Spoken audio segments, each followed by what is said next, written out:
Olá, está no ar mais um programa Humanamente, espaço de acolhimento, cuidado e informação sobre saúde e saúde mental na programação da Band News FM.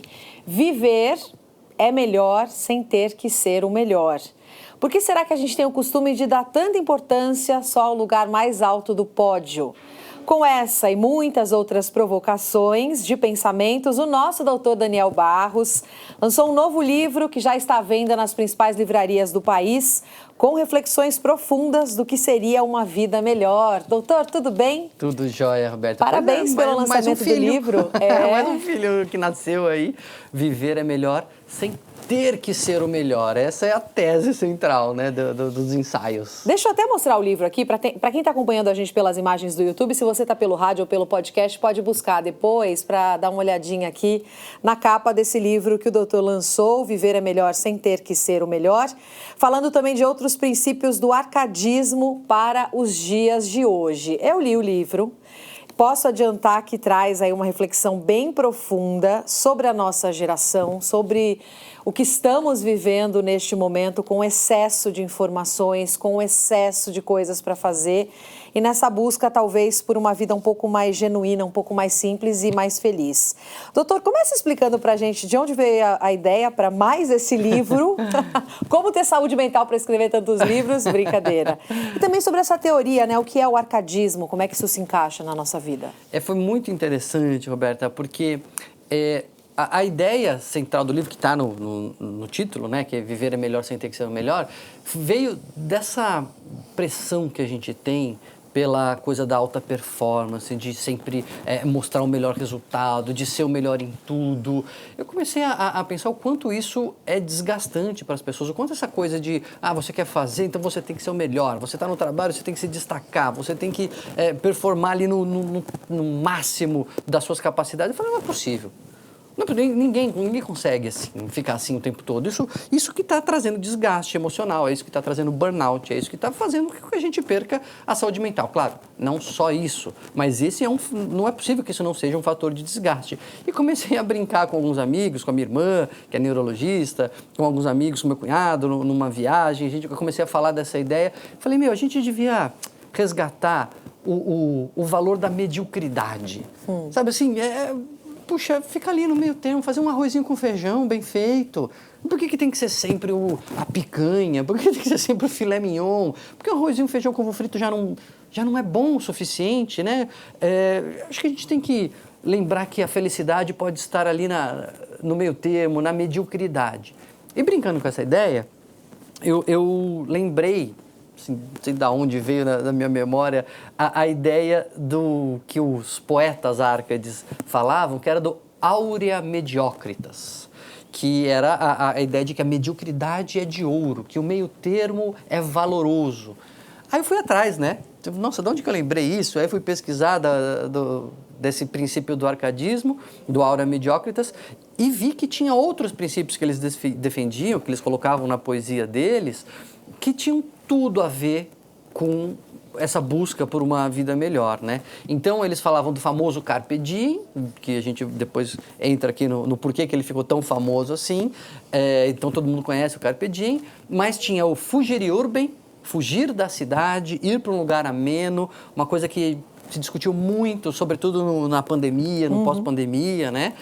Como a cidade é um lugar aversivo. E o Inutilia Truncat, se livrar do que é inútil, se livrar do que é excessivo.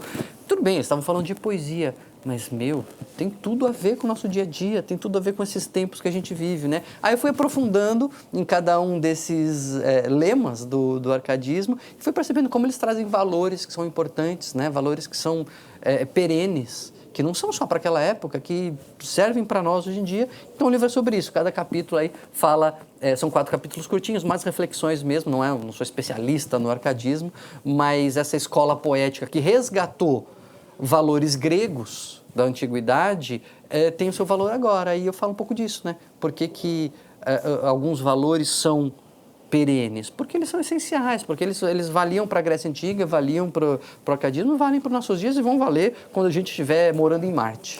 E é um livro corajoso em tempos em que a gente só ouve falar em altíssima performance, em procurar sempre o seu máximo do lado profissional, intelectual, seja emocional, enfim, nas várias frentes. Tem um trechinho do livro que eu acho que os ouvintes vão se identificar bastante, em que o Dr. Daniel ele fala sobre o ser humano ter uma tendência inata à insatisfação.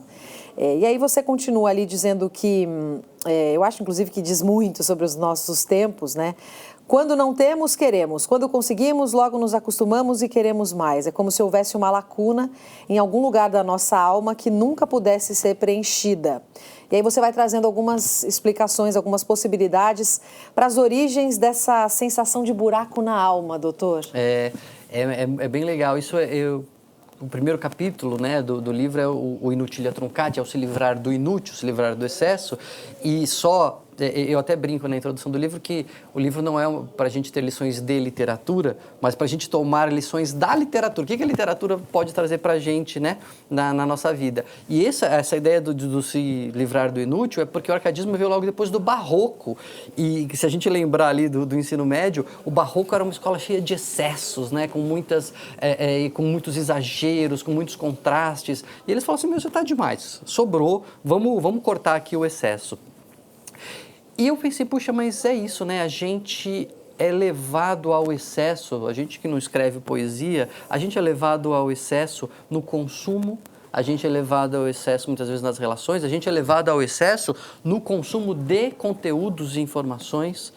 E tem a ver com essa sensação de que nunca é o bastante, que a gente sempre quer mais, que quanto mais, melhor.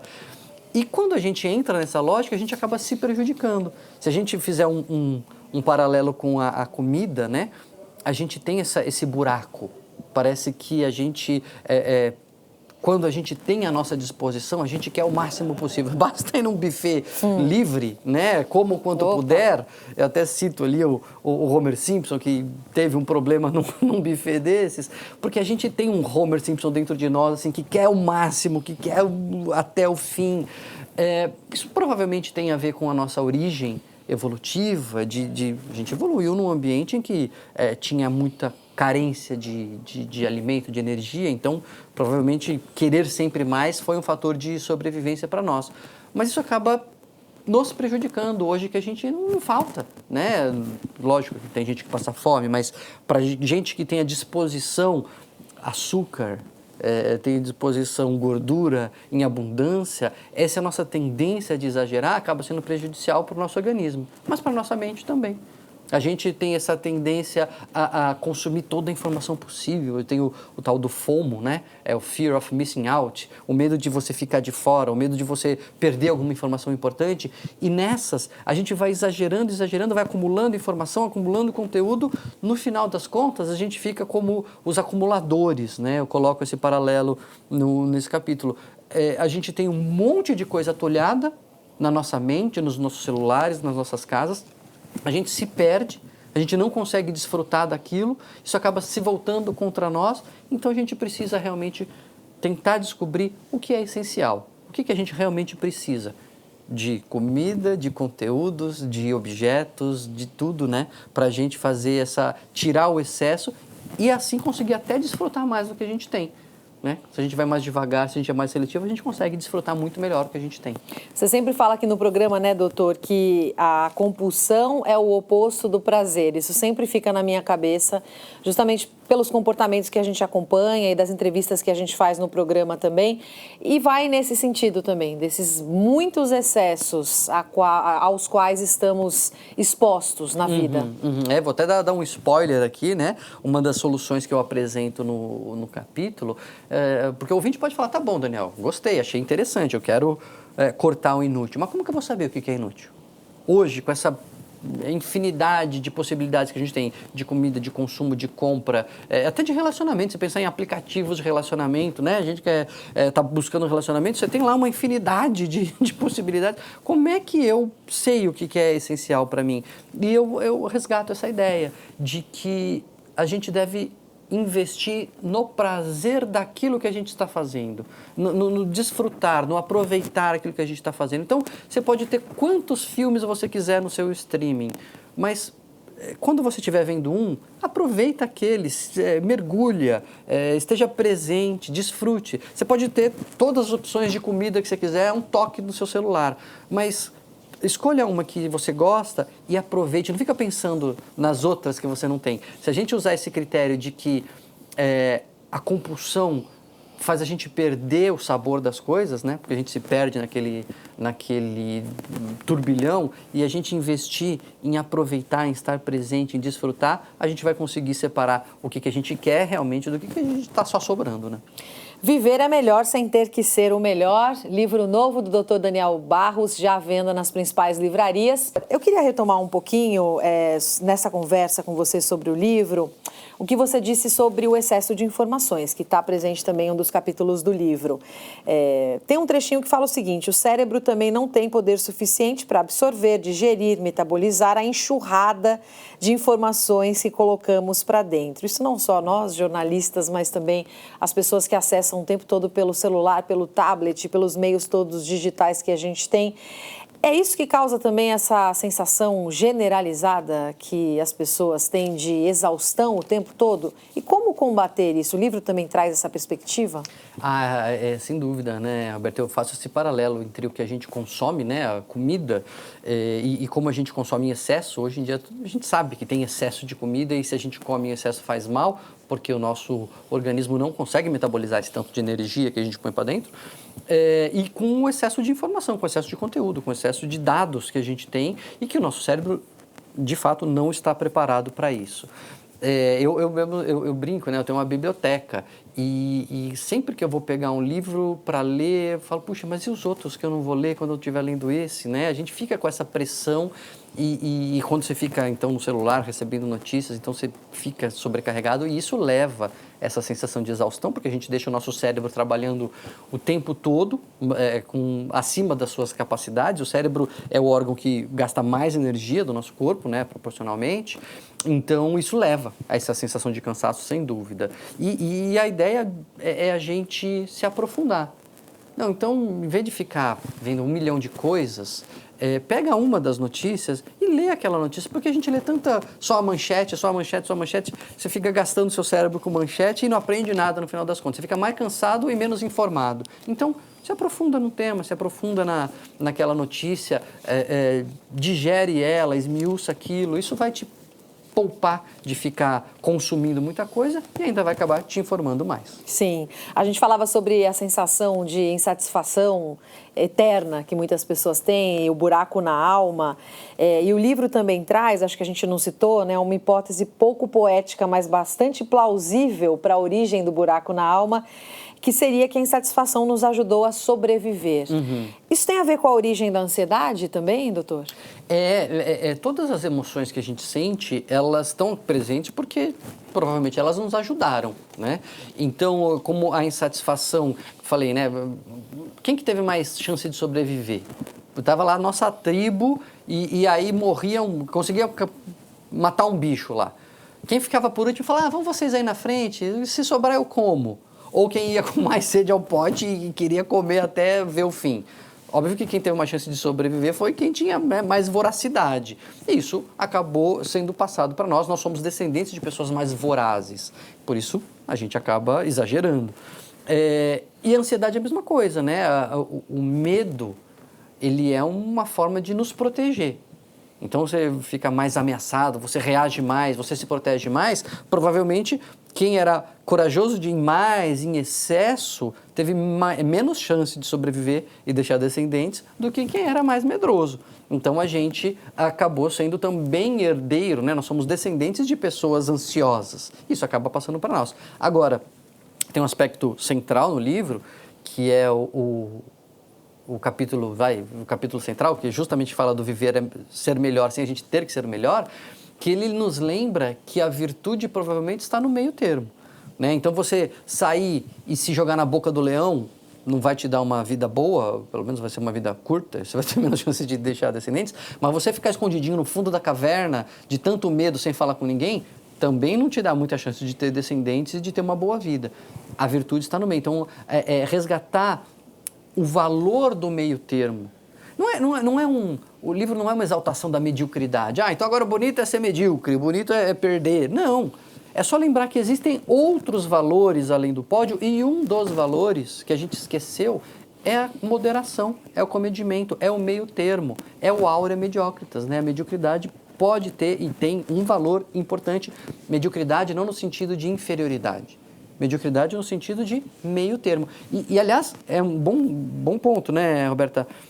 Por que medíocre, que significa o que está na média, se torna uma ofensa? Ué, mas está na média. Por que isso é ofensivo, estar na média? Porque a gente só dá valor para o pódio. Só interessa a medalha de ouro, nem a de prata interessa, né? Então, quando você fala que tudo o que é abaixo do ouro é ruim, a mediocridade se torna uma ofensa. Mas a rigor não é, né? É o meio termo. Tá tudo bem ficar no meio termo. A gente vive na média, a gente não vive no topo, né? E aí a gente está pensando em âmbitos diferentes da vida também, né? A gente pode estar pensando em administrar as várias gavetas da vida, do lado emocional e profissional. E aí fica um pensamento que também é uma provocação que o livro responde sobre a mediocridade, mas e onde ficam os gênios, né? De onde ficam, qual é o espaço para as grandes criações nesse contexto da gente buscar uma vida mais feliz e mais equilibrada? Esse é um tema bem interessante porque fica quando a gente fala de, puxa, tá tudo bem estar no meio termo, a gente está a maioria no meio termo, para de pressionar as pessoas para quererem serem o suprassumo, aí a gente pode pensar, puxa, mas isso não vai acabar então com a humanidade? Não vai, como é que vai ter um Michelangelo que paga o preço, né, para fazer a Capela Sistina e se desgasta? Como é que a gente vai ter um atleta de ponta que é tão bonito de a gente ver? Se você está falando que a gente pode ficar no meio termo, vai acabar. Não vai acabar. Não vai acabar porque existem pessoas que são fora da média. Tudo bem. E eu acho que essas pessoas têm que ser estimuladas mesmo, estimuladas ou incentivadas, ou tem que ter a possibilidade, tem que ser valorizado o seu esforço de ir até os seus limites. O meu ponto no livro é que não é só isso que tem valor. Não é só... porque a gente passa para a sociedade, a gente passa para as pessoas, a gente passa para os nossos filhos a ideia de que, olha, se você não se desgastar ao extremo para chegar no pódio, não valeu de nada. Puxa, olha o peso que a gente coloca na gente mesmo. Olha a armadilha que a gente cria para a gente mesmo. Então, eu não sou contra, pelo amor de Deus, eu até falo, né? Eu cito o episódio lá do Charlie Parker, que foi humilhado, e aí pela sua humilhação ele quis mostrar que ele era bom, e ele se ferrou para fazer jazz. Eu adoro jazz, e eu quero que tenha muitos Charlie Parkers, mas eu não quero que seja o único valor na sociedade, porque isso vai acabar, quer dizer, não preciso falar, né? A gente está vendo o quanto isso desgasta as pessoas, o quanto isso leva a burnout, a ansiedade, a transtornos mentais. É bom ter um Charlie Parker, é bom ter o atleta no alto do pódio, é bom, eu quero que tenha, mas não é só isso que vale. Se você está na média, está tudo bem também, e você pode ficar muito feliz estando na média. Em alguma das páginas a gente encontra a fábula do rato, do campo e da cidade, que traz uma ideia interessante para a gente recuperar alguns valores bem simples que parecem estar um pouquinho esquecidos. Traz pra gente essa fábula, doutor. A história, essa história ela é famosa, uma fábula de Esopo, né? E tem até desenho animado que mostra, eu lembro de um desenho antigo que mostrava o ratinho da cidade. Ele mora na cidade e vai visitar um amigo, às vezes é um primo, né? As versões variam, no campo. E ele vê uma vida muito simples, uma vida muito frugal, uma vida muito com poucos bens, né? Ele tem um mínimo pro ratinho e fala assim, você tem que me visitar na cidade, vamos lá em casa. Você vai ver a comida que a gente tem sofisticada, você vai ver o tanto que a gente tem lá de queijos diferentes, de castanhas, vamos lá. E aí o rato do campo vai com ele para a cidade e, de fato, ele vê aquela opulência, aquela abundância, mas ele, ao tempo todo na casa, passa um gato, passa alguém com a vassoura tentando espantar os ratos, e eles estão o tempo todo tensos, o tempo todo ali ameaçados e não conseguem desfrutar de toda a abundância que eles têm. E aí o rato do campo fala, cidade para mim não tem sentido. Eu prefiro a simplicidade do campo, com menos coisas, mas com mais paz, né? E por que eu lembrei dessa fábula? Porque tem um princípio do arcadismo, que é o fugere urbem, né? O fuja da cidade, vá para um lugar bucólico, um lugar ameno. Eles falam do locus amenos, né? O lugar tranquilo. E é interessante, Roberta, porque os poetas árcades moravam na cidade.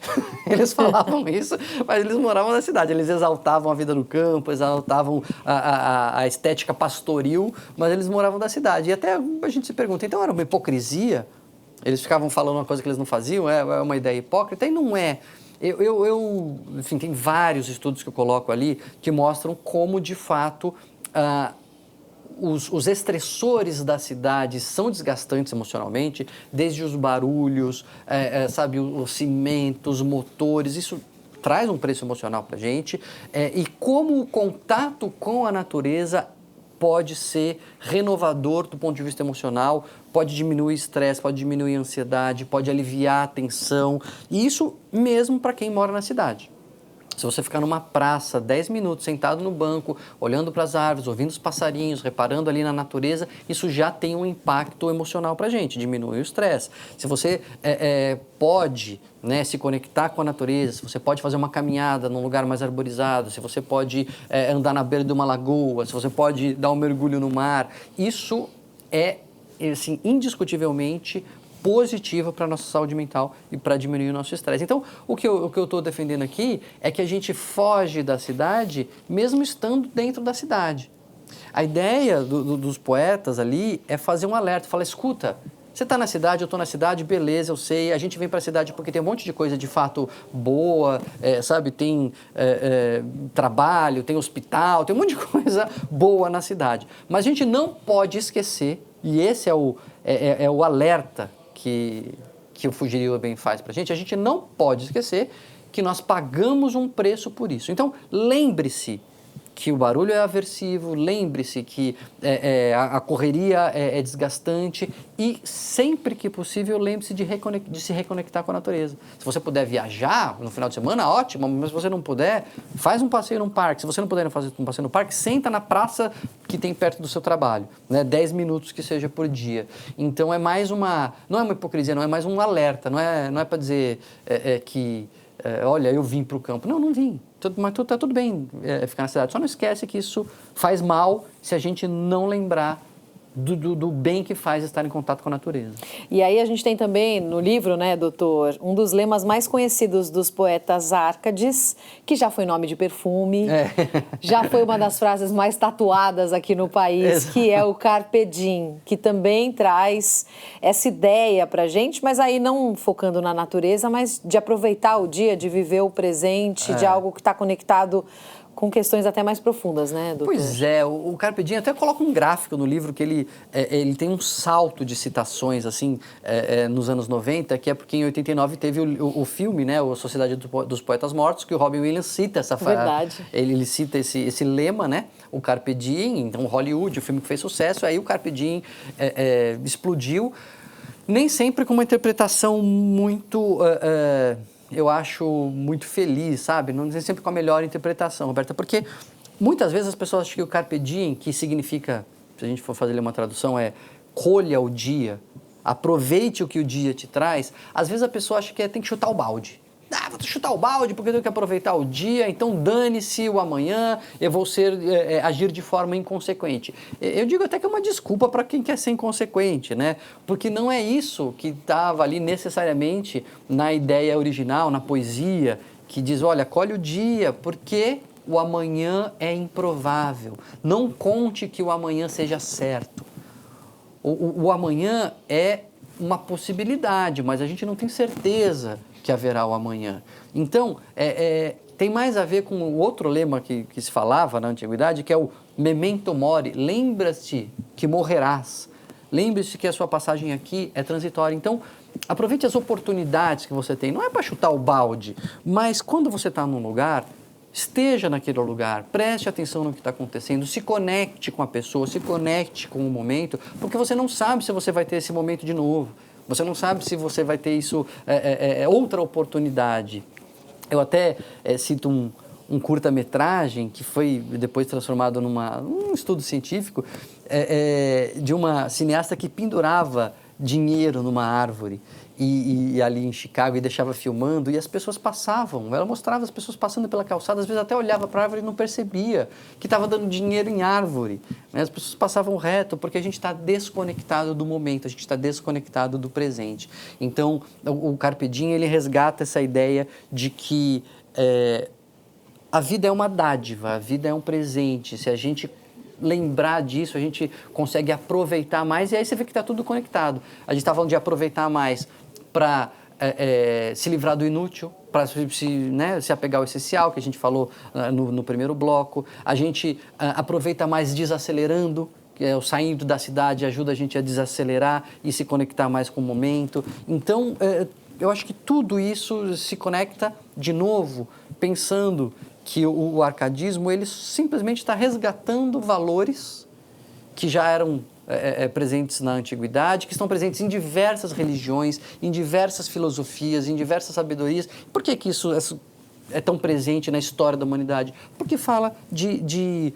necessidades essenciais do ser humano. E a gente esquece disso na correria do dia a dia, na cidade, na busca pela alta performance, na valorização do pódio, a gente esquece desses valores. Então, o livro é só acho que um alerta, né? Um grito assim, de falar, gente, tem outras coisas que são importantes para a gente fazer, tem outras coisas que são importantes para a gente valorizar, vamos lembrar delas. O livro é mais isso, é um wake-up call, sabe? Um despertador, um chamado para a gente lembrar disso. Sim, e para terminar, doutor, já que a gente está nessa conversa sobre viver melhor, quando é que a gente perdeu esses fundamentos tão essenciais? Como é que essa competição tão grande também está presente nas redes sociais, no Instagram, nas outras redes também digitais, em que o tempo todo eu me comparo com o outro e isso, de alguma forma, diminui a sensação de bem-estar e diminui a sensação de felicidade, o que a gente traz sempre em pesquisas aqui, saúde mental no Humanamente. Pois é, Roberta, esses estímulos, essas tecnologias modernas, elas hackeiam o nosso cérebro, né? Eu vou voltar, por exemplo, do açúcar, porque ele é muito fácil do ouvinte entender. O nosso cérebro, ele precisa de energia. Então, a gente tem fome e a gente vai comer. E, de repente, a gente inventa o açúcar, que não existe, né, na natureza, o açúcar refinado. E quando a gente experimenta aquilo, o cérebro fala, nossa, é isso que eu preciso. Quanta energia, nunca vi tanta energia, que coisa boa. Repete, eu quero mais, né? Porque isso eu preciso de energia. Então, o açúcar, nesse sentido, ele hackeia o nosso cérebro, né? Ele aproveita uma necessidade que a gente tem e ele dá esse estímulo em excesso e faz com que a gente, então, queira mais, né? E fique preso numa armadilha assim. E a competitividade, as redes sociais, essas tecnologias de apresentar estímulos repetidos para nós, faz a mesma coisa, porque a gente precisa se conectar. A gente tem a necessidade de se conectar, isso está instalado no nosso cérebro. E esses aplicativos, eles fazem como quase que o açúcar, né? Eles dão essa sensação de conexão intensa, imediata, e quando você vai ver ali, você fica caindo nos algoritmos dele, porque ele só apresenta o que você gosta, né? Quase como que você vê num buffet que só tem o doce que você mais gosta ali, né?